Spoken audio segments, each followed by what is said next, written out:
السلام علیکم ناظرین، آپ سبھی کو انائی اسلامک ورڈ میں خوش آمدید ہے۔ ایک بزرگاں نے بہت پیاری سی بات لکھی ہے، بڑی عبرت والی۔ خواتین سے بھی کہتی ہوں کہ دھیان سے سنیں۔ جب تم شادی میں زیور پہن کر جایا کرو تو بغیر زیور کے کوئی آئے تو اس کو حقیر مت سمجھو، یہ بھی ظلم ہے۔ کسی کو دے کر آزمایا، کسی کو لے کر آزمایا۔ آپ کو گاڑی دیا، اس کو پیدل چلایا، اس کو حقیر نہ سمجھے، یہ بھی ظلم ہے۔ کسی کو دے کر آزمایا، کسی کو لے کر آزمایا۔ سوچ کو اعلیٰ بناؤ۔ ایک دن ایسا ہوا، عید کا دن تھا۔ عید کے دن جب ظاہر سی بات ہے مسلمانوں کے گھر دوپہر میں 1 مہینے کے بعد کھانا پکتا ہے۔ دوپہر کا وقت ہے، عید کا نماز ہو چکی ہے، دسترخوان سجا ہے، میاں بیوی محل میں بیٹھے ہوئے ہیں اور لقمہ اٹھانے کی دیری ہے۔ ایسے میں باہر سے آواز آئی کہ کوئی اللہ کے لیے عید کے دن مفلس کو کھانا کھلا دے۔ منہ کے قریب لقمہ گیا تھا۔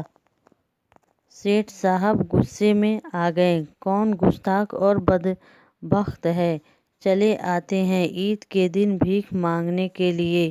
نوکروں سے کہا، جاؤ دروازے پر کھڑا ہے، اسے دھکے مار کر بھگا دو تاکہ اس کو انجام پتہ چلے۔ میرے کھانے میں خلل کرنے والے کے ساتھ یہی سلوک کیا جانا چاہیے۔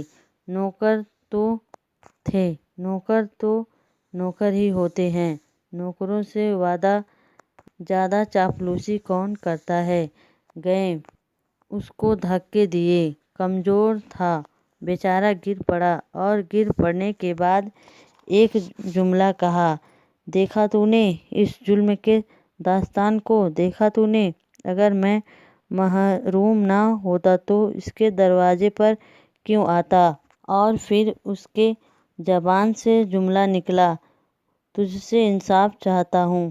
یہ کہہ کر وہ نکلا، جیسے ہی نکلا اس کو کسی نے بھیک دی، کسی نے نوکری ملی، پیسے جمع ہو گئے، وہ تاجر بننے لگا اور ادھر الٹی گنتی شروع۔ اس کی جب الٹی گنتی شروع ہوئی تو کاروبار ٹھپ پڑ گیا، نوکر ہٹتے چلے گئے، پھر اور کاروبار کو زوال آیا، کھانے کا محتاج ہو گیا، مکان بیچ کر نکال دیا جس میں وہ رہتا تھا، بے گھر ہو گیا۔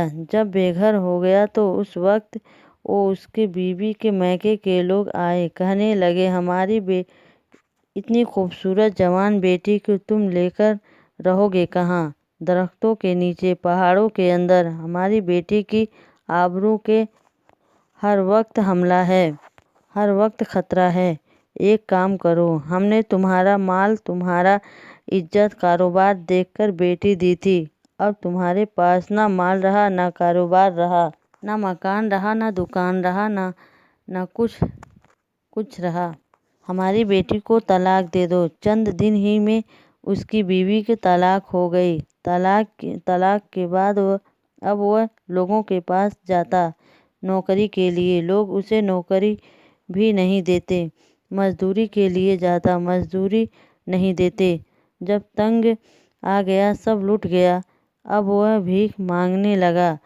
انہی ایام میں رمضان شریف آیا۔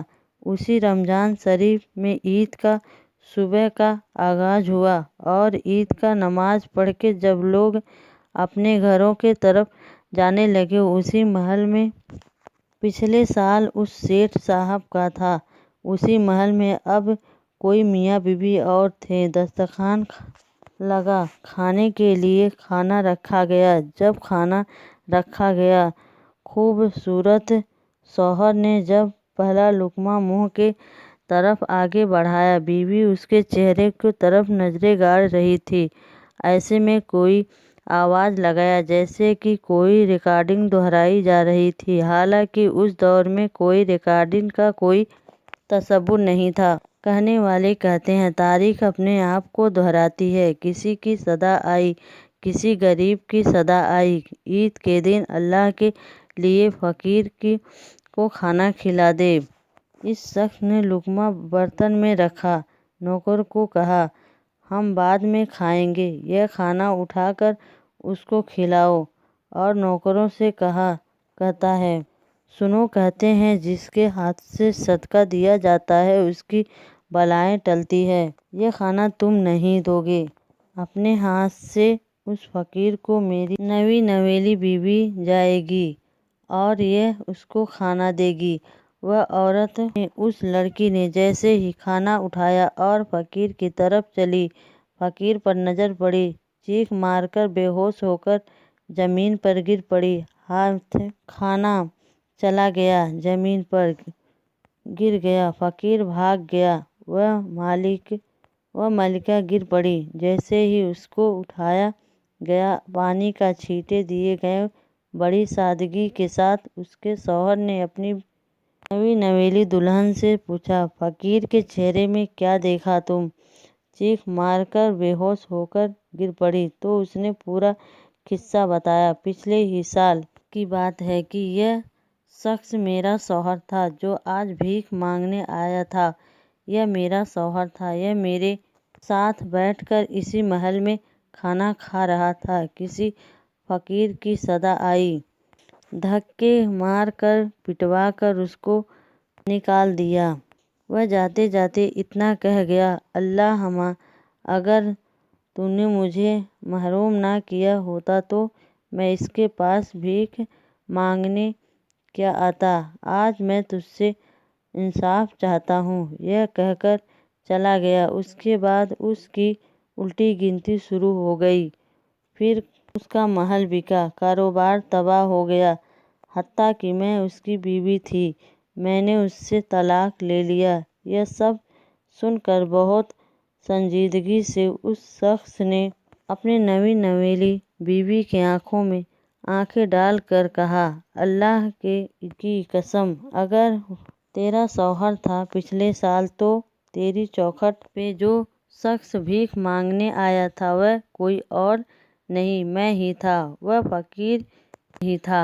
اس دن کے بعد میری اللہ نے سنی، ہر دن میری ترقی کی ترقی ہوا۔ دیکھو، ایک سال میں ایک انقلاب آیا، ظالم فقیر ہوا، فقیر مالدار ہو گیا۔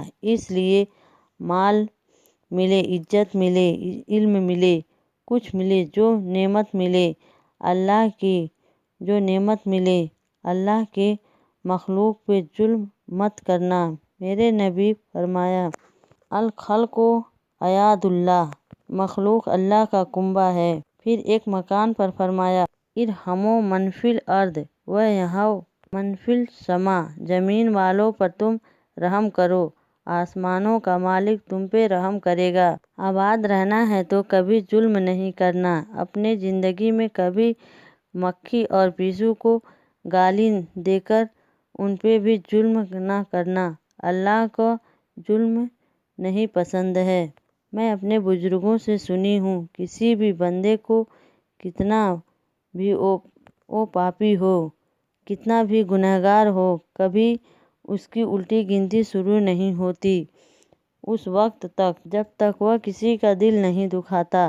جب بھی کسی کی الٹی گنتی شروع ہوتی ہے، دل دکھانے پر شروع ہوتی ہے۔ اللہ ہر غلطی کو معاف کر دیتا ہے، لیکن دل دکھانا اتنا بڑا ہے۔ کسی کا بھی مسلمان کافر کا بھی اسلام کہتا ہے، بے وجہ جانور کا بھی دل نہیں دکھانا ہے۔ آپ لوگ ایک بات گانٹ باندھ لو، اگر دنیا اور آخرت میں آباد ہونا ہے تو کسی کا دل نہیں دکھانا۔ انشاءاللہ اگر آپ نے کسی کا دل نہیں دکھایا تو دنیا اور آخرت میں آباد رہو گے، کیونکہ حضرت مجدد الف ثانی فرماتے ہیں، دل اللہ کے ہمسائے ہیں، دل اللہ کے پڑوسی ہیں، پڑوسی کیسا بھی ہو حمایت تو کرنی ہے۔ میرے آقا علیہ السلام کے دیوانوں، کبھی کسی مومن کا دل نہیں دکھانا۔ عام انسان کا دل دکھانے کا اجازت نہیں ہے، کسی کا دل نہیں دکھانا۔ آپ سبھی عنایت اسلامک ورلڈ کو لائک اور سبسکرائب کرنا نہ بھولیے گا، ساتھ ہی ساتھ بیل آئیکن کو پریس کر دیجیے گا۔ خدا حافظ۔